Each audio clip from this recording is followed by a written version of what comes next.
নমস্কাৰ, মই কুমকুম বৰুৱাই আপোনালোক সকলোকে স্বাগতম জনাইছো কন্যাকা লাইভৰ স্বাস্থ্য সম্পৰ্কীয় অনুষ্ঠান স্বাস্থ্য বাৰ্তাৰ এটি নতুন খণ্ডৰ মাজলৈ। প্ৰিয় দৰ্শক, স্বাস্থ্য বাৰ্তাৰ প্ৰতিটো খণ্ডতে আমি সমাজত চলি থকা বিভিন্ন ৰোগৰ ওপৰত আলোচনা কৰোঁ এগৰাকী বিশেষজ্ঞৰ ওচৰত। আৰু আজি আমি আহি উপস্থিত হৈছোঁ তেজপুৰৰ EMMৰ প্ৰেচিয়াছ IVF এণ্ড ফাৰ্টিলিটি চেণ্টাৰৰ IVF স্পেচিয়েলিষ্ট ডক্টৰ শ্বেহনাজ পাৰভেজৰ ওচৰত। আৰু আজি আমি তেওঁৰ সৈতে আলোচনা কৰিম ইনফাৰ্টিলিটি অৰ্থাৎ সন্তানহীনতাৰ বিষয়ে।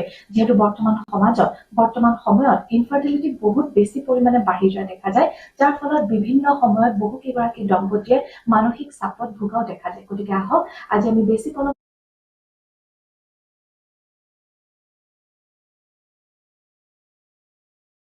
কৰি আমাৰ এই অনুষ্ঠানৰ মাজলৈ স্বাগতম জনাব বিচাৰিম ডক্টৰ শ্বেহনাজ পাৰভেজক। নমস্কাৰ, পোনপ্ৰথমে আপোনাক আমাৰ এই অনুষ্ঠানৰ মাজলৈ স্বাগতম জনাইছো আৰু পোনপ্ৰথমে আমি আপোনাৰ বিষয়ে জানিব বিচাৰিম। My Dr. Shehnaz Parvez. I am an obstetrician and a gynecologist. Also, I have a fellowship in reproductive medicine, that is IVF specialist. And I am here at EM Hospital, Precious IVF Center. আমি ইয়াতে নতুনকে খুলিছো. So it is a branch of EMM Hospital, and I would like to, just talk a little bit about infertility as she has spoken. পোনপ্ৰথমে আমি জানিব বিচাৰিম যে what is infertility অথবা সন্তানহীনতা হয় কি?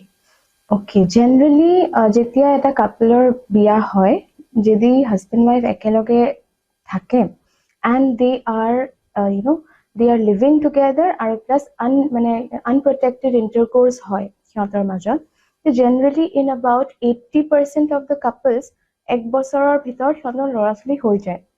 But in certain people, certain group of couples, যিখিনি কাপলৰ 20% যিখিনি বাকি থাকে সিহঁতৰ এক বছৰৰ পাছতো ল'ৰা ছোৱালী নহয়, and especially if the mother's age, wifeৰ বয়স যদি 35তকৈ বেছি হয়, তেতিয়া within 6 months যদি সিহঁতৰ ল'ৰা ছোৱালী নহয় বিয়াৰ পাছত, then we have to further investigate regarding infertility বা ল'ৰা ছোৱালী হ'বলে সিহঁতৰ নোহোৱা কিবা প্ৰব্লেম হৈছে নেকি।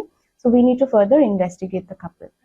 আমি গম পালো যে মহিলাৰ বয়সৰ ক্ষেত্ৰতো বহু কথা আহি পৰে, গতিকে এইখিনিতে আমি জানিব বিচাৰিম যে মোষ্ট কমন কজেছ অৰ্থাৎ যিখিনি কাৰণ প্ৰায়ে দেখা পোৱা যায় ইনফাৰ্টিলিটিৰ ক্ষেত্ৰত মেন আৰু ওমেন, মহিলা আৰু পুৰুষ দুয়োৰে ক্ষেত্ৰত।